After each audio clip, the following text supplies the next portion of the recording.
إن الحمد لله نحمده ونستعينه ونستغفره ونعوذ بالله من شرور أنفسنا ومن سيئات أعمالنا من يهده الله فلا مضل له ومن يضلل فلا هادي له وأشهد أن لا إله إلا الله وحده لا شريك له وأشهد أن محمدًا عبده ورسوله يا أيها الذين آمنوا اتقوا الله حق تقاته ولا تموتن إلا وأنتم مسلمون يا أيها الناس اتقوا ربكم الذي خلقكم من نفس واحدة وخلق منها زوجها وبث منهما رجالا كثيرا ونساء واتقوا الله الذي تساءلون به والأرحام إن الله كان عليكم رقيبا يا أيها الذين آمنوا اتقوا الله وقولوا قولا سديدا يصلح لكم أعمالكم ويغفر لكم ذنوبكم ومن يطع الله ورسوله فقد فاز فوزا عظيما أما بعد فإن خير الحديث كتاب الله وخير الهدي هدي محمد صلى الله عليه وسلم وشر الأمور محدثاتها وكل محدثة بدعة وكل بدعة ضلالة وكل ضلالة في النار أعوذ بالله من الشيطان الرجيم وما كان لمؤمن ولا مؤمنة إذا قضى الله ورسوله أمرا أن يكون لهم الخيرة من أمرهم ومن يعص الله ورسوله فقد ضل ضلالا مبينا وقال النبي المصطفى صلى الله عليه وسلم تركت فيكم شيئين لن تضلوا بعدهما کتاب اللہ و سنتی رواہ الحاکم باسناد صحیح۔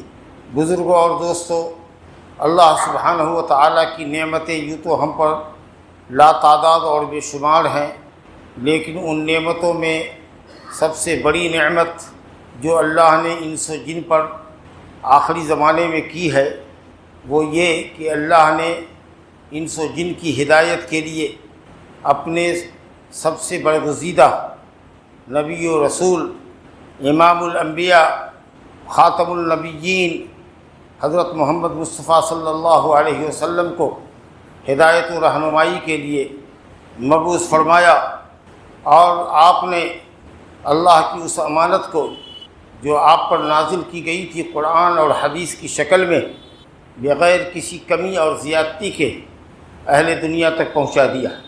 جو اس دین پر قائم ہے وہ فلاح یاب ہے، عذاب آخرت سے نجات پانے والا ہے، اور جس نے آپ کے دین کو ٹھکرا دیا یا کلمہ تو آپ کو پڑھا لیکن شرکیہ اور بدعیہ عقائد اور اعمال میں لت پت ہے، اللہ اسے توبہ کی توفیق نصیب فرمائے، ورنہ ایسے لوگ خائب اور خاسر ہیں۔ بزرگوں اور دوستو، اللہ نے جو شریعت حضرت محمد صلی اللہ علیہ وسلم پر کتاب و سنت کی شکل میں نازل فرمائی ہے، اس کی 3 اہم خصوصیات ہیں۔ پہلی خصوصیت تو یہ کہ یہ دین آخری دین ہے، قیامت تک کے لیے ہے، کوئی نبی اور رسول، کوئی نئی شریعت، کوئی نئی کتاب نازل ہونے والی اب نہیں۔ جیسا کہ اللہ رب العالمین نے فرمایا ما کان محمد ابا احد من رجالکم ولکن رسول اللہ وخاتم النبیین، محمد صلی اللہ علیہ وسلم تم میں سے کسی مرد کے باپ نہیں ہے لیکن وہ اللہ کے رسول اور نبیوں کے سلسلے کو ختم کرنے والے ہیں۔ اللہ نے آپ پر نبوت کا سلسلہ ختم کر دیا ہے۔ نبی کا مقام رسول کے مقابلے میں کمتر ہوتا ہے۔ جب کوئی نبی ہی نہیں آئے گا تو رسول بدرجہ اولا نہیں آئے گا، اور آپ کے دین کی نشر و اشاعت کے لیے آپ کے بعد نبی صلی اللہ علیہ وسلم نے قیامت تک لا تزال طائفۃ امتی علی الحق ظاہرین، میری امت کی ایک جماعت حق پر غالب رہے گی، حق کی طرف لوگوں کو دعوت دیتی رہے گی، کسی ملامت گر کی ملامت کی پرواہ نہیں کرے گی، دین حق کا جھنڈا بلند کرتی رہے گی یہاں تک کہ قیامت قائم ہو جائے۔ تو دین کی دعوت اور اس کی نشر و اشاعت کے لیے ہر زمانے میں اللہ رب العالمین ایک قوم کو، ایک جماعت کو باقی رکھے گا جس کے ذریعے دین کی حفاظت ہوتی رہے۔ دوسری اہم صفت یہ ہے کہ یہ دین، اس کے اندر بڑی عمومیت ہے، یہ انس و جن کے لیے ہے، عرب و عجم کے لیے ہے، کالے گورے کے لیے ہے، پوری دنیا انسانیت اور عالم جن کے لیے ہے۔ یہ کسی خاص طبقے اور خطے کے لیے دین نہیں، وما ارسلناک الا کافۃ للناس بشیرا ونذیرا، تمام ہی انسانوں کے لیے نبی ہم نے آپ کو بشیر و نذیر بنا کر اتارا۔ وما ارسلناک الا رحمۃ للعالمین، عالم کے لیے آپ کو رحمت بنا کر بھیجا ہے۔ اور جنوں کے اسلام لانے کا واقعہ سورہ احقاف میں اور سورۃ الجن کے اندر موجود ہے کہ جنوں کی ایک جماعت آئی اور انہوں نے قرآن سنا اور وہ فوراً مسلمان ہو گئے اور اپنی قوم کو جا کے انہوں نے بشارت دی، یا قومنا اجیبوا داعی اللہ وآمنوا بہ یغفر لکم من ذنوبکم ویجرکم من عذاب علیم۔ اللہ کے دین کی طرف بلانے والے ایک داعی، ایک رسول، پیغمبر کی بعثت ہو چکی ہے، اس کو قبول کرو اور اپنے آپ کو جہنم کے عذاب سے بچاؤ۔ اگر ایسا نہیں کر سکو گے تو اللہ کے عذاب سے بچ کے کہیں نہیں جاؤ گے۔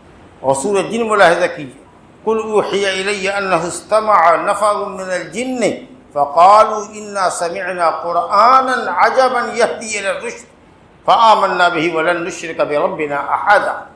تو آپ جن و انس کے رسول ہیں، عرب و عجم کے رسول ہیں، پوری انسانیت کے رسول ہیں، قیامت تک کے رسول۔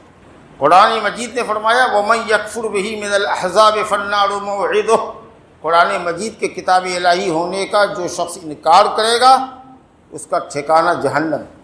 اور رسول گرامی صلی اللہ علیہ وسلم کی حدیث ہے مسلم میں کہ روئے زمین پر کوئی بھی انسان ہو، خواہ وہ یہودی اور عیسائی ہی کیوں نہ ہو، عیسائی بلکہ نصرانی کہہ لیجیے بہتر ہے، قرآن نے ان کو نصارہ کہا ہے، یہودی اور نصارہ کیوں نہ ہوں، عیسائی نہیں ہے وہ، اگر عیسائی ہوتے تو حضرت عیسیٰ علیہ السلام کی باتوں کو عمل کرتے، اس لیے وہ نصارہ ہیں۔ انہوں نے کہا قالوا انا نصارى، ہم نصارہ ہیں، مددگار ہیں، تو ان کو وہی نام دیجیے جو نام انہوں نے خود اپنے لیے پسند کیا۔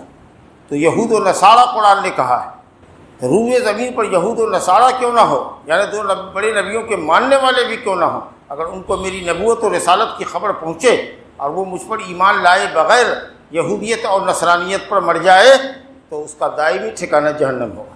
تو اور جو لوگ لادین ہیں، لا مذہب ہیں، جن کا سلسلہ کسی نبی سے نہیں ملتا ہے، ان کا اور کیا حال ہوگا۔ تو معلوم ہوا کہ آپ کی شریعت میں، اسلام کی شریعت میں شمول ہے، یہ تمام کو شامل ہے، ان سے جن سب کو شامل۔ اور تیسری خاص صفت اس دین کی یہ ہے، شریعت کی یہ ہے کہ یہ مکمل دین ہے، اس میں کبھی کسی کمی اور زیادتی کی گنجائش رکھی ہی نہیں گئی۔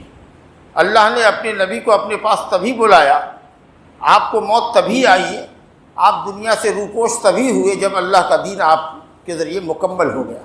اور اس کی گواہی خود رب العالمین نے قرآن مجید میں دی ہے، الیوم اکملت لکم دینکم، الیوم خاص دن مراد ہے اور وہ ہے عرفہ کا دن، ہجرت کا 10واں سال، 9 ذی الحجہ، میدان عرفات میں یہ آیت اتری ہے، الیوم اکملت لکم دینکم، آج میں نے دین کو مکمل کر دیا، واتممت علیکم نعمتی، اور اسلام دین مکمل ہونے کے ساتھ اللہ نے کہا میری نعمت جو سب سے بڑی نعمت ہے وہ مکمل ہو گئی، اسلام کی تکمیل کے ساتھ اللہ کی سب سے بڑی نعمت تم کو حاصل ہو گئی، اور میں نے تمہارے لیے دین اسلام کو پسند کیا ہے، لہذا تم بھی اپنے لیے دین اسلام کو پسند کرو اور اسی پر ہمیشہ ثابت قدم رہو۔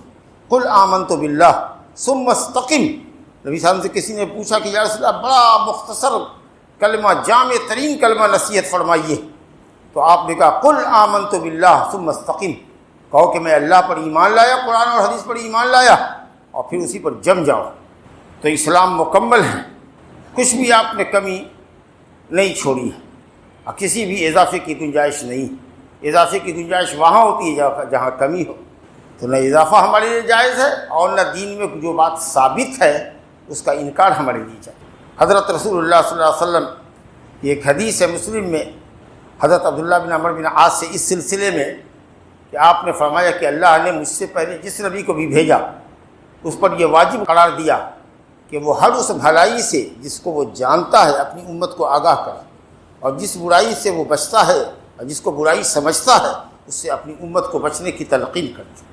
چنانچہ تمام نبیوں نے اللہ کا حکم بجا ادا کیا۔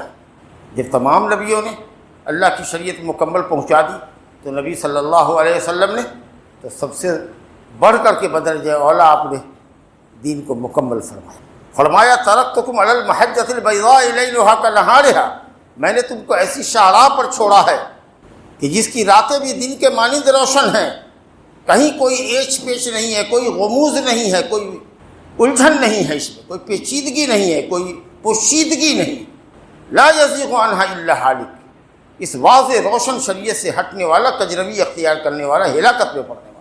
تو اللہ رب العالمین نے دین کو آپ صلی اللہ علیہ وسلم پر مکمل فرمایا، لہٰذا ہم کو چاہیے کہ اسی کامل دین پر ہم اپنے آپ کو رکھیں جو اللہ نے اپنے نبی پر اتارا ہے۔ قرآن اور سنت کو مضبوطی سے تھام لیں، یہ اللہ رب العالمین کی وصیت ہے، محمد صلی اللہ علیہ وسلم کی وصیت ہے، اور اسی میں ہماری دنیاوی اور اخروی فلاح مضمر ہے۔ رب العالمین نے ارشاد فرمایا وما كان لمؤمن ولا مؤمنة اذا قضى الله ورسوله امرا ان يكون لهم الخيرة من امره، سورہ احزاب کی آیت نمبر 36 ہے۔ کسی مومن کے لیے، کسی مومنہ کے لیے، مرد ہو مومن یا عورت، اس کے لیے جائز نہیں ہے کہ جب اللہ اور اس کے رسول کا حکم آ جائے، فیصلہ آ جائے، کون سا فیصلہ؟ شرعی فیصلہ، کیونکہ قضاء اور قدر کا فیصلہ ہوگا، کونی فیصلہ ہوگا، تو اس کو تو کوئی ٹال ہی نہیں سکتا، مسلمان کیا غیر مسلم کا۔ شرعی فیصلہ جو وہ اتارتا ہے اس پر عمل کے لیے پابند کون ہے؟ وہ جس نے محمد صلی اللہ علیہ وسلم کا کلمہ پڑھا ہے۔ پوری دنیا کے آپ نبی ہیں، آپ کفار کے بھی نبی ہیں، لیکن فرق یہ ہے کہ جس نے آپ کا کلمہ پڑھا ہے وہ امت اجابت ہے، جس نے آپ کی دعوت قبول کی، اور جس نے ابھی آپ کا کلمہ نہیں پڑھا ہے وہ امت دعوت ہے، لیکن آپ تمام انسانوں کی امت ہے۔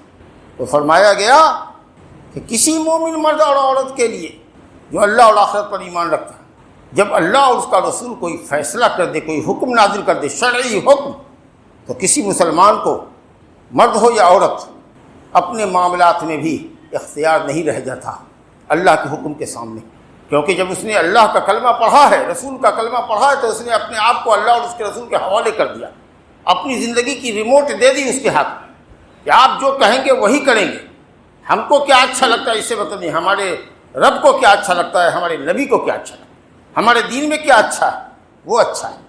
آپ کو اپنے ذاتی معاملے میں بھی اختیار نہیں رہ جاتا اگر آپ مومن رہنا چاہتے ہیں۔ ما كان لمؤمن ولا مؤمنة اذا قضى الله ورسوله امرا ان يكون لهم الخيرة، یعنی اختیار نہیں رہ جائے گا تم کو تمہارے معاملے میں اگر تم اللہ رسول پر ایمان لاتے ہو اور اللہ کا اور اس کے رسول کا حکم آ چکا ہے تو۔ ومن يعص الله ورسوله، اور جو اللہ رسول کی نافرمانی کرے گا وہ کھلی ہوئی گمراہی میں۔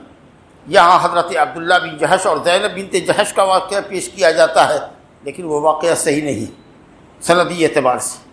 تو اس بات سے ہم کو مطلب نہیں ہے کہ یہ کب آیت اتری، کیا اتری، آیت کا شان نزول معلوم ہوتا ہے تو مفہوم سمجھنے میں آسانی ہوتی ہے، ایمان میں تازگی ہوتی ہے اور بڑے فائدے ہیں۔ لیکن یہ جو واقعہ ہے کہ آپ زید بن حارثہ کا رشتہ لے کے گئے اور گھر والوں نے سمجھا کہ نبی صلی اللہ علیہ وسلم خود اپنا ہی رشتہ پیش کر رہے ہیں، اور جب معلوم یہ ہوا کہ اپنے آزاد کردہ غلام زید بن حارثہ کا رشتہ پیش کر رہے ہیں تو بھویں لٹک گئی، چہرہ لٹک گیا، اتر گیا۔ یہ واقعہ صحیح نہیں۔ کوئی بھی مومن اور مومنہ عورت کسی بھی معاملے میں شرعی حکم کے خلاف اپنے کسی معاملے میں اس کو اختیار نہیں رہ جاتا، شرع کی پابندی لازم ہوتی ہے اگر وہ مومن رہنا چاہتا ہے، بس اتنا سمجھو۔ یہی بات اللہ نے دوسرے مقام پر فرمایا فلا وربک لا یؤمنون حتی یحکموک فیما شجر بینہم، الآیہ۔ اے نبی تیرے رب کی قسم، اللہ اپنی ذات کی قسم کھا رہا ہے، ذات مقدسہ کی، کہ وہ مومن نہیں ہو سکتا جو اپنے نزاعی معاملات میں دین کا ہو کہ دنیا کا ہو آپ کو حکم نہ بنائے، شریعت کو حکم نہ بنائے، قرآن و سنت کو حکم نہ بنائے۔ چھوٹا موٹا مسئلہ بھی ہوتا ہے، فوراً چلے جاتے ہو کورٹ کچہری، رشوت دیتے ہو، پولیس اور تھانہ کرتے ہو۔ عالموں کو بلاؤ، ان کے سامنے مقدمہ رکھو، جو اللہ رسول کا فیصلہ ہو اس کو چلو چرا بلا چلو چرا قبول کرو، مومن ہوتے۔ ہر مسئلے کا سولوشن ہے آپ کے پاس۔ اور اگر نبی کا فیصلہ نہیں مانتے ہو، ماننا تو بہت دور کی بات ہے، اگر فیصلے کے تئیں دل میں کجی ہے، دل میں تردد ہے، 6-5 کر رہے ہو تو مومن نہیں ہو تم۔ ایسا ایمان نہیں ہے تمہارے پاس جو تم کو جنت میں داخلہ دے دے، دلوا دے، یا جنت میں داخلے کا سبب، اس کو ایمان واجب کہتے ہیں۔ وہ ایمان جو ضروری ہے جنت کے داخلے کے لیے، وہ ایمان تمہارے پاس نہیں ہے، گویا تمہارے جنت کے اوپر تالا پڑا ہوا ہے جب تک کہ یہ صفت نہ آ جائے، اور بلا چورو چرا نبی کے فیصلے کو مان نہ لو خوش دلی سے اور امپلیمنٹ نہ کر لو۔ اللہ رسول کا فیصلہ ہے، اس سے بڑھ کے کیا فیصلہ ہو سکتا ہے؟ بظاہر تم سمجھ رہے ہو کہ تمہارا گھاٹا ہے، لیکن فائدہ ہوگا، اللہ رسول کا فیصلہ ہے، اللہ برکت دے گا، ثواب عطا کرے گا، تمہارے مومن ہونے کی گارنٹی ہوگی، سرٹیفکیٹ ہوگی کہ تم نے بلا چلو چرا اللہ رسول کا فیصلہ قبول کیا۔ بہت ہے آیات قرآن مجید میں، وَاعْتَصِمُوا بِحَبْلِ اللَّهِ جَمِيعًا وَلَا تَفَرَّقُوا، اللہ کی جس رسی کو کہا ہے اللہ نے مضبوطی سے تھامو، تفرقہ بازی نہ کرو۔ وہ کیا ہے؟ دین اسلام کی رسی کیا ہے؟ وہ روپ جو اللہ نے لٹکائی ہے ہمارے پکڑنے کے لیے، وہ کیا ہے؟ قرآن اور حدیث۔ یہی تو شریعت اتاری ہے اللہ نے۔ قرآن مجید لفظ اور معنی کے اعتبار سے اللہ کا کلام ہے، حدیث معنی کے اعتبار سے اللہ کا کلام ہے۔ لفظ پیارے رسول کا ہے یا آپ کے صحابہ کرام کا؟ تھیم اور معنی تو اللہ ہی نے اتارا ہے، کیونکہ اللہ نے فرمایا وما ينطق عن الهوى ان هو الا وحی یوحى۔ اللہ نے فرمایا وما آتاکم الرسول فخذوه وما نهاکم عنه فانتهوا۔ رسول جو کچھ بھی دیں، اللہ کی کتاب دیں، نبی کی سنت دیں، کوئی فیصلہ دیں، کوئی مال دیں، جو کچھ بھی نبی دیں اس کو بلا چون و چرا قبول کرو، جس چیز سے روکے رک جاؤ۔ ومن یعص اللہ ورسولہ واتقوا اللہ ان اللہ شدید العقاب۔ اور اللہ سے لڑو، اگر اللہ اور اس کا رسول کا فیصلہ نہیں مانو گے، رسول کا حکم بلا چون و چرا نہیں مانو گے تو اللہ شدید العقاب ہے۔ یا ایھا الذین آمنوا اطیعوا اللہ واطیعوا الرسول واولی الامر منکم الی آخر الآیہ۔ اللہ کی اطاعت کرو یعنی کتاب اللہ کی، اور رسول اللہ صلی اللہ علیہ وسلم کا کہا مانو۔ جب تک آپ زندہ تھے آپ کا کہا مانو، آپ کے انتقال کے بعد آپ کی سنت شریفہ موجود ہے، صحیح حدیثوں کو مانو۔ اور جو تم میں علماء ہیں، جو تمہارے حکمراں ہیں، اگر وہ قرآن حدیث کے مطابق کہتے ہیں تو ان کی بھی بات مانو۔ وہ اولو الامر ہیں، علماء حکم دیتے ہیں، مسئلہ بتاتے ہیں، اور گورنمنٹ حکومت جو ہوتی ہے اسلامی حکومت اس کو نافذ کرتی ہے، لیکن ان کی اطاعت مستقل نہیں ہے۔ اگر وہ اللہ اور اس کے رسول کے خلاف فتویٰ دیں گے یا حکومت اللہ اور رسول کے خلاف جانے کے لیے کہے گی تو ہم اس کو نہیں مانیں گے۔ اگر علماء میں، مولویوں میں ڈسپوٹ ہو جائے، اختلاف ہو جائے کسی مسئلے میں، چلو دیکھتے ہیں قرآن کیا کہتا ہے، نبی صلی اللہ علیہ وسلم کی حدیث کیا کہتی ہے۔ فیصلہ اسی عدالت میں ہوا، سپریم کورٹ ہے، اس سے بڑھ کے کوئی کورٹ نہیں ہے۔ فَإِن تَنَازَعْتُمْ فِي شَيْءٍ فَرُدُّوهُ إِلَى اللَّهِ وَالرَّسُولِ۔ اللہ کی طرف پلٹا دو اور رسول کی طرف پلٹا دو۔ نبی صلی اللہ علیہ وسلم زندہ تھے تو آپ کے پاس لے آتے تھے، اب آپ کی سنت سے شریفہ سے دیکھو کس مسئلے میں دلیل ہے اور کون سی دلیل حق ہے، حدیث صحیح کس کے پاس ہے، ضعیف کس کے پاس ہے۔ ان کنتم تؤمنون باللہ والیوم الآخر، اگر مومن رہنا چاہتے ہو اللہ اور آخرت پر تمہارا ایمان ہے، ذالک خیر و احسن تأویلا۔ بہت سی آیات ہیں، اور نبی صلی اللہ علیہ وسلم نے فرمایا ترکت فیکم شیئا، دو چیزیں میں چھوڑ کے جا رہا ہوں، اگر ان کو مضبوطی سے پکڑے رہو گے کبھی گمراہ نہ ہوگے۔ ایک اللہ کی کتاب ہے، دوسری میری سنت ہے، میری حدیث ہے۔ کتاب اللہ کے ساتھ اگر سنت کا لفظ آوے تو وہاں پر حدیث مراد ہے، اور بدعت کے مقابلے میں سنت آوے تو وہ عمل جو شریعت سے ثابت ہو وہ سنت، اور جو شریعت سے ثابت نہ ہو وہ بدعت۔ اور فرض کے مقابلے میں سنت آوے تو فرض جس کا کرنا واجب ہے تارک گنہگار ہے، سنت جس کا کرنا افضل ہے تارک گنہگار نہیں۔ اور کبھی کبھی سنت کا ایسا معنی ہوتا ہے من رغب عن سنتی فلیس منی، جو میرے طریقے سے اعراض کرتا ہے یعنی میری شریعت سے، وہاں پر سنت پورے اسلام کو شامل ہے، قرآن اور حدیث سب کو شامل ہے۔ بڑی ساری تلقین ہے، اور الحمدللہ امت جب تک کتاب اور سنت کو مضبوطی سے تھامے رہی، عقیدے کے اعتبار سے، عمل کے اعتبار سے، منہج اور سلوک کے اعتبار سے امت متحد رہی، اور جہاں مسلکی اختلافات میں پڑی، علماء اور ائمہ دین نے قرآن و سنت سے جو مسائل اخذ کیے، ہو سکتا ہے ان کے استنباط میں غلطی بھی ہوئی ہو، انسان ہی تو ہے، کوئی بھی معصوم عدل خطا نہیں، لیکن پکڑ لیا ایک امام کے مسلک کو اور اس کی طرف اپنی نسبت کر لی، اور اس قدر تعصب اور تقلید جامد کی کہ لاکھ قرآن اور حدیث ان کے سامنے پیش کیا جائے وہ ماننے کو تیار نہیں۔ جیسے کہ ان کا مولوی، ان کا امام نہ ہو، بڑا امام عالم کو بڑے عالم کو امام کہتے ہیں، وہ امام نہ ہو بلکہ لگتا ہے کہ نبی ہو، ایسے پکڑا ہے مضبوطی کے ساتھ۔ حالانکہ ان ائمہ دین نے جن کی آج پیروی لوگ کر رہے ہیں، آنکھ بند کر کے تقلید کر رہے ہیں، پیروی تو دلیل کی روشنی میں ہوتی ہے، اب بلا دلیل معلوم کیے ہوئے بات ماننا تقلید ہوتا ہے۔ ان ائمہ متبوعین نے سختی سے منع کیا کہ اللہ کی کتاب اور سنت ہی اصل الاصول ہیں، یہی اسلام کے دو بنیادی سرچشمہ ہے، یہی مصدر ہے، یہی چشمہ ہے جہاں سے اسلام کے سوتے پھوٹتے ہیں۔ اگر میری کوئی بات کسی صحیح حدیث سے ٹکراتی ہو، ایون صحابی کے قول سے ٹکراتی ہو، تو ہماری بات کو چھوڑ دینا، اللہ رسول کی بات کرے گا۔ حضرت امام مالک رحمۃ اللہ علیہ کا یہ قول کسی نے نہیں سنا ہوگا کہ کل منا یؤخذ منہ ویرد الا صاحب هذا القبر، واشار الی قبر نبی صلی اللہ علیہ وسلم۔ ہم میں کہ ہر عالم کی بات کچھ قابل اخذ ہے، لینے کے لائق ہے، کچھ قابل ترک ہے، رد کرنے کے لائق ہے، یعنی جو کتاب و سنت کے موافق ہے وہ قابل اخذ ہے، لو، اور جو کتاب و سنت کے مخالف ہو جائے وہ رد کر دو، سوائے اس قبر والے کی۔ مسجد نبوی میں درس دیتے تھے اور قبر رسول صلی اللہ علیہ وسلم کی طرف اشارہ کیا۔ حضرت امام شافعی رحمۃ اللہ کہتے ہیں کہ علماء امت کا اجماع ہے کہ اگر کسی کے لیے رسول اللہ صلی اللہ علیہ وسلم کی سنت ظاہر ہو جائے تو اس کے لیے جائز نہیں ہے، جو اجماع ہے امت کا، کہ ان یدعها لقول احد کائن من کان، چاہے کتنا بڑا مولوی عالم امام کیوں نہ ہو، اس کے قول کے سامنے حدیث کو چھوڑ دے، یہ جائز نہیں۔ اس بات پر امت کا اتفاق ہے کہ نبی کے قول کو کسی کے قول کے لیے چھوڑا نہیں جا سکتا۔ اور حضرت امام ابو حنیفہ بھی یہی کہتے ہیں، اذا صح الحدیث فهو مذہبی، اذا جاء عن رسول اللہ فعلى الراس والعین، اذا جاء عن الصحابہ فعلى الراس والعین۔ نبی کی بات آ جائے ہمارے سر آنکھوں پر، صحابی کی بات آ جائے ہمارے سر آنکھوں پر، بہت زیادہ اقوال ہیں۔ لیکن نہ، اس قدر تعصب مسئلہ کی بڑھا کہ امت گڑھوں میں بٹ گئی، فرقہ بندی ہو گئی، اور اس لیے مسلمانوں کا شیرازہ بکھر گیا۔ لیکن الحمدللہ وہ حضرات بھی جو کسی مسلک سے اشتغال رکھتے ہیں، کسی فقہ سے خاص انہماک رکھتے ہیں، الحمدللہ ہر مسلک کی فقہ کے اندر ایسے ایسے علماء تاریخ کے مختلف ادوار میں آپ کو ملیں گے جنہوں نے اپنے امام کے مسلک کو صحیح حدیث کے سامنے چھوڑ دیا۔ یہی لوگ اعتدال پسند ہیں، بھائی ٹھیک ہے حضرت امام والا جہاں بڑے عالم تھے، استنباط چاروں امام کو پڑھیں، سب کی دلیلوں کو پڑھیں، اگر آپ عالم ہیں پڑھنے کے لائق ہیں تو بات کر رہا ہوں، اور دیکھیں کہ اس میں کون صحیح ہے، کس کے ساتھ صحیح دلیل چھوڑ دیا ہے عالموں نے۔ اب ابن العربی مالکی بڑے مشہور امام گزرے ہیں مالکیہ مسلک، کہتے ہیں کہ امام مالک رحمۃ اللہ علیہ کہتے ہیں کہ صلاۃ علی المیت غائب جائز نہیں ہے، غائبانہ نماز میت کے اوپر جائز نہیں ہے، نماز جنازہ غائبانہ جائز نہیں ہے۔ تو پوچھا جاتا ہے ان سے کہ نبی صلی اللہ علیہ وسلم نے جو نجاشی پر پڑھا تو کہا کہ وہ نبی صلی اللہ علیہ وسلم کے لیے خاص تھا، دوری سمیٹ دی گئی تھی اور قبر شریف لے آئی گئی تھی، حبشہ سے ایتھیوپیا سے کہاں لے کے آ گئی تھی؟ مدینہ۔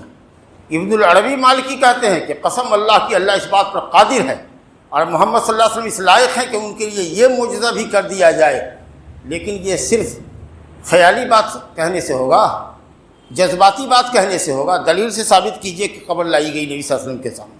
اللہ تو ہر چیز پر قادر ہے۔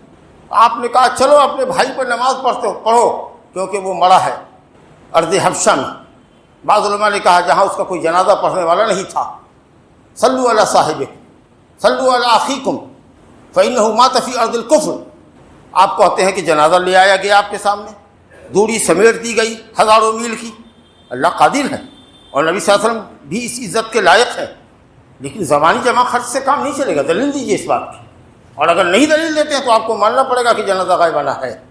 اب یہ الگ بات ہے کہ سب کے لیے ہے یا کسی کے لیے ہے، یا صرف ایسے لوگوں کے لیے جنازہ غائبانہ ہے جس کا جنازہ حاضرانہ کسی نے نہ پڑھا ہو، یہ مسئلہ کی اختلاف ہے، اس کو اپنی جگہ رہنے دیجیے۔ ہم صرف یہ کہنا چاہتے ہیں کہ علامہ ابن العربی مالکی کو دیکھیے، اسی طریقے سے اور بھی اسبغ مالکی ہیں، وہ کہتے ہیں کہ امام مالک کہتے ہیں کہ مسافر تیمم کرے گا موزے پر، مسح کرے گا، جو شہر میں ہے حضر میں ہے وہ مسح نہیں کر سکتا، مسافر کے لیے ہے۔ کہا اللہ کے بندے یہ حدیث میں ہے یمسح المقیم یوما ولیلہ، مقیم اپنے گھر میں شہر میں رہنے والا ایک دن ایک رات مسح کرے گا، اور مسافر تین رات مسح کرے گا۔ آپ کہتے ہیں حضر والے کے لیے نہیں ہے۔ نبی صلی اللہ علیہ وسلم کا قول ثابت ہے تو عمل کے لائق یہی ہے، دوسرا قول لائق نہیں۔ حضرت امام شافعی رحمۃ اللہ علیہ کہتے تھے کہ صلاۃ وسطیٰ فجر کی نماز ہے۔ علماء نے کہا، ان کے مسلک کے علماء نے کہا کہ نہیں، نبی صلی اللہ علیہ وسلم کی حدیث ہے صحیح بخاری کی کہ صلاۃ وسطیٰ عصر کی نماز ہے، فجر اور ظہر دن کی نماز، مغرب اور عشاء رات کی نماز، اور عصر کا جو ہے وقت وہ عشاء ہے، نہ وہ ایسے تو دن میں ہم پڑھتے ہیں، لیکن دو وقت کی نمازیں فجر کی اور ظہر کی دن میں ہوئی، مغرب عشاء رات میں ہوئی، صلاۃ وسطیٰ عصر کی نماز حدیث سے ثابت ہے، اسی شافعی کا قول نہیں لیں گے۔ اللہ اکبر۔ محدث ابن خزیمہ شافعی المسلک تھے، صحیح ابن خزیمہ لکھی ہے، امام کے قول سے زیادہ اور ان کے اصول سے ان کو ہم آہنگی تھی، اس لیے نسبت ہوتی تھی، لیکن جامد نہیں تھے، متعصب نہیں تھے۔ کہتے ہیں کہ حضرت امام شافعی رحمۃ اللہ علیہ کے نزدیک 4 رکعت یا 3 رکعت پڑھنے کی صورت میں پہلے تشہد کے بعد آدمی اٹھے گا تو رفع الیدین نہیں کرے گا، جبکہ اس سلسلے کی حدیث ابن عمر سے بخاری مسلم میں ثابت ہے، لہذا سنت ہے کہ 2 رکعت کے بعد آدمی رفع الیدین کرے، نہ کہ شافعی کا قول میں۔ کتنی مثالیں آپ کو تھیں۔ حضرت امام ابو حنیفہ کے شاگردان امام ابو یوسف اور امام محمد نے 1/3 سے زیادہ مسئلے میں امام ابو حنیفہ کا ساتھ چھوڑ دیا۔ کیوں چھوڑا؟ آپ کو زیادہ محبت ہے امام ابو حنیفہ سے ابو یوسف اور امام محمد رحمہ اللہ کے مقابلے میں؟ یہی اعتدال ہے کہ آپ ائمہ کے مسئلہ سے استنباط کیجئے، استفادہ کیجئے ان کے علوم سے، لیکن ان کی ہر بات کو بغیر دلیل معلوم کیے ہوئے قرآن اور حدیث سمجھ کر قبول مت کیجیے۔ یہ ہے کتاب و سنت سے تمسک، مضبوطی کے ساتھ قرآن و حدیث سے چمٹیں۔ اور اسی کے ساتھ ضروری ہے کہ قرآن و سنت سے تمسک کرنے والوں کے لیے ضروری ہے کہ وہ بدعات سے اجتناب کریں، بدعات سے اجتناب کریں۔ جو کچھ کے ثابت ہے قرآن و حدیث میں، ایون خلفائے راشدین سے جو ثابت ہے اس پر عمل کریں۔ کیا کہا نبی صلی اللہ علیہ وسلم نے؟ علیکم بسنتی وسنت الخلفاء المہدیین الراشدین تمسکوا بها وعضوا علیہا بالنواجذ۔ اے لوگوں، میری سنت کو لازم پکڑو اور میرے خلفاء کی، میرے نائبین کی جو ہدایت یافتہ ہیں، جن کو اللہ نے ہدایت نصیب فرمائی ہے اور حق کی طرف رہنمائی فرمائی ہے۔ راشدین مانے راشد کہتے جو حق کی طرف رہنمائی حاصل کرنے والا ہو۔ اب مہدی ہدایت یافتہ، تو جو ہدایت کی راہ پہ لگے ہیں اللہ نے جن کو ہدایت بخشی ہے اور حق کی رہنمائی فرمائی ہے، اور وہ بلا اختلاف مراد ہیں کون؟ سیدنا ابو بکر صدیق، وہ عمر فاروق، وہ عثمان، وہ علی رضی اللہ عنہم اجمعین۔ ان چاروں خلفاء کی سنت کو لازم پکڑو، اور جو چیز دین میں کتاب اللہ اور سنت مصطفیٰ سے ثابت نہ ہو اس کو دین میں اضافہ سمجھو۔ اس کے بعد فرما رہا ہے وَإِيَّاكُمْ وَمُحْدَثَاتِ الْأُمُورِ، خبردار دین کے اندر نئی چیزوں کے پر عمل کرنے سے پرہیز کرو، بچو، کیونکہ ہر نئی چیز دین کے اندر دنیاوی معاملات میں نہیں، دینی معاملات کے اندر، عبادات کے اندر، عقائد کے اندر جو بھی نئی چیز لے کر کے آؤ گے وہ سب بدعت ہوگی، اور ہر بدعت گمراہی۔ اور حضرت جابر بن عبداللہ کی روایت مسلم میں ہے، جس کو ہم لوگ خطبہ حاجہ میں پڑھتے ہیں، اما بعد فإن خیر الحدیث کتاب اللہ وخیر الہدی ہدی محمد صلی اللہ علیہ وسلم۔ سب سے بہترین کتاب اللہ کی اور سب سے بہتر طریقہ مصطفیٰ صلی اللہ علیہ وسلم کا، اس سے بہتر ہو ہی نہیں سکتا کوئی طریقہ۔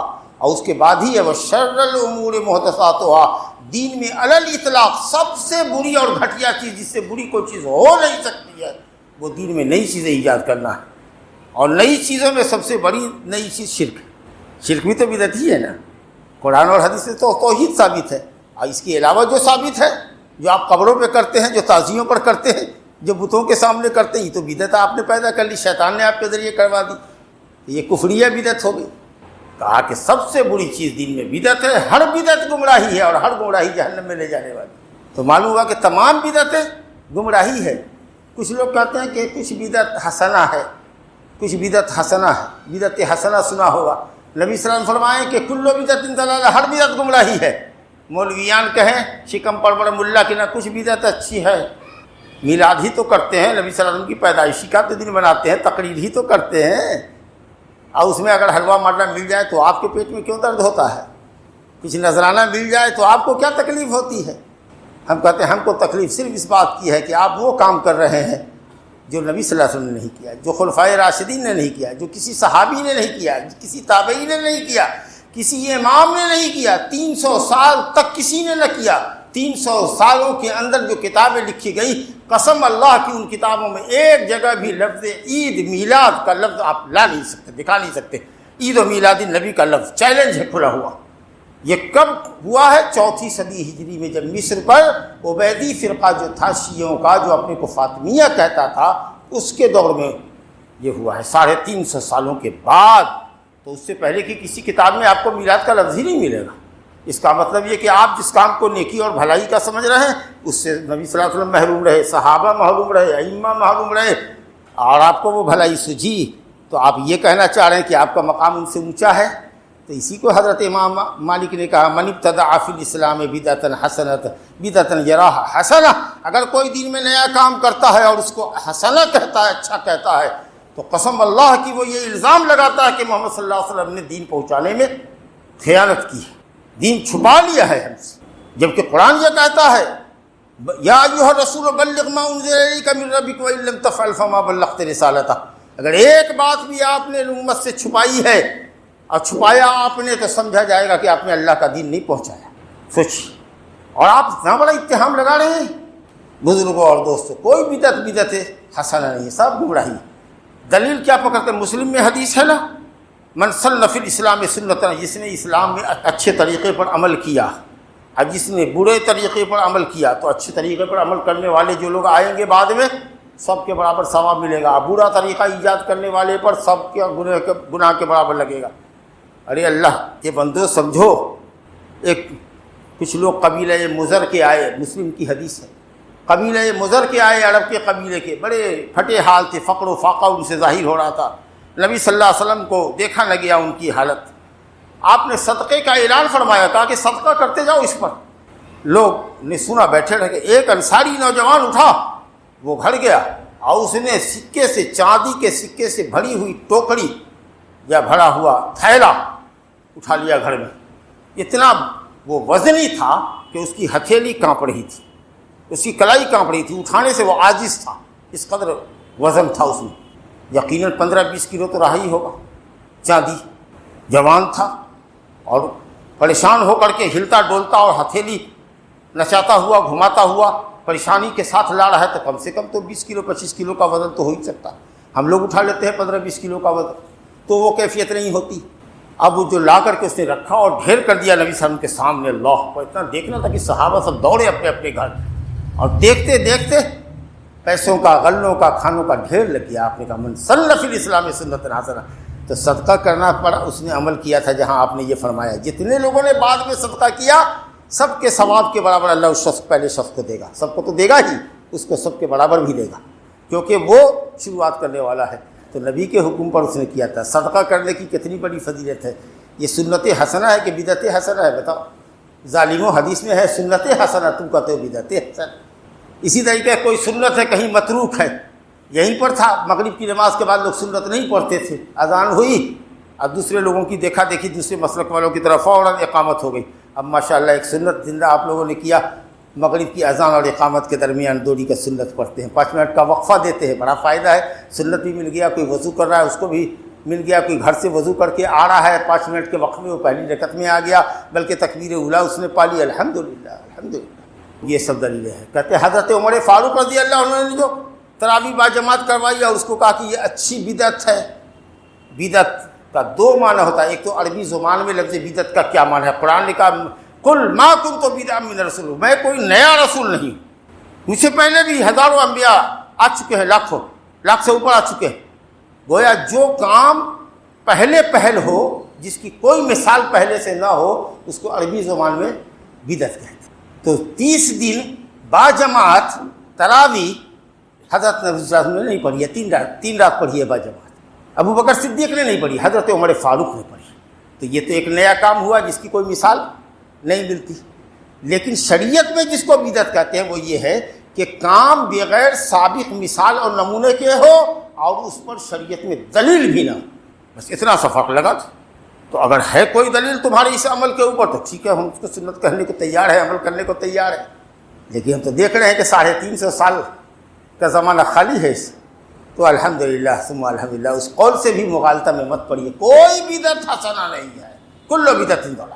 بہت سی بدعتیں اعتقادی ہیں، جیسے معتزلہ، جہمیہ، گمراہ فرقوں کے جو اقوال ہیں۔ بہت سی بدعت قولی ہے، جیسے نماز پڑھے گا، پہلے نیت باندھنے سے پہلے نویت ان اصلی للہ تعالی رکعتین 4 رکعات، کیا سب پڑھتا ہے۔ نویت ان اصوم غدن، کل کا میں روزہ رکھوں گا اللہ کے لیے، سوائے حج کے، کہ حج میں میقات پر جاؤ گے تو کہو گے لبیک اللہم عمرۃ 1 مرتبہ، اس کے بعد تلبیہ پڑھتے ہوئے جاؤ گے۔ اسی طریقہ سے یا نبی المدد، یا غوث المدد، یہ کیا ہے؟ کفریہ بدعت ہے جو زبان سے نکالتے تب۔ کچھ تو ہوتی ہے قولی بدعت، کچھ ہوتی ہے اعتقادی بدعت، کچھ ہوتی ہے قولی بدعت، کچھ ہوتی ہے فعلی بدعت۔ قبر پر جا کر کے جو طواف کرتے ہو، قبر چھوتے ہو، برکت سے اس کو ہاتھ پوچھتے ہو، یہ کیا ہے؟ مکانی بدعت ہے، اس جگہ سے تعلق ہے، قبر کی جگہ سے۔ اور زمانی بدعت، محرم میں ماتم کرو گے، کالا لباس پہنو گے، بیٹیوں کی شادی نہیں کرو گے، رخصتی نہیں کرو گے، سفر کے مہینے کو منحوس جانو گے، کوئی شادی بیاہ نہیں کرو گے، کوئی تجارت نہیں کرو گے، ربیع الاول میں میلاد کی بدعت کرو گے، فلاں مہینے میں فلاں بدعت کرو گے، فلاں مہینے میں فلاں بدعت کرو گے، فلاں مہینے میں بڑے پیر کا بکرا پالو گے، فلاں مہینے میں رجب کی بدعت کرو گے، فلاں مہینے میں شعبان کی بدعت کرو گے۔ ہر مہینے کے لیے بلکہ ہر دن کے لیے نئی نئی بدعت۔ اللہ، میرے بھائیوں، میری اللہ تعالیٰ سے دعا ہے کہ اللہ تعالیٰ اپنی شریعت منزلہ پر، قرآن اور صحیح سنت پر ہمیں عمل کرنے کی توفیق عطا فرمائے، اور جو چیز خلاف شرع ہو، چاہے وہ عقیدہ ہو کہ وہ مسئلہ ہو، چاہے وہ کوئی عمل ہو جو سنت سے ثابت نہ ہو، اللہ تعالیٰ ان تمام بدعات سے، شرکیات سے ہم سب کو محفوظ رکھے، اور ہمارا خاتمہ بھی اللہ تعالیٰ کتاب و سنت پر، توحید کے اوپر فرمائے۔ انہ تعالیٰ سمیع مجیب۔ اقول قولی ھذا واستغفر اللہ لی ولکم ولسائر المسلمین من کل ذنب فاستغفروہ انہ ھو الغفور الرحیم۔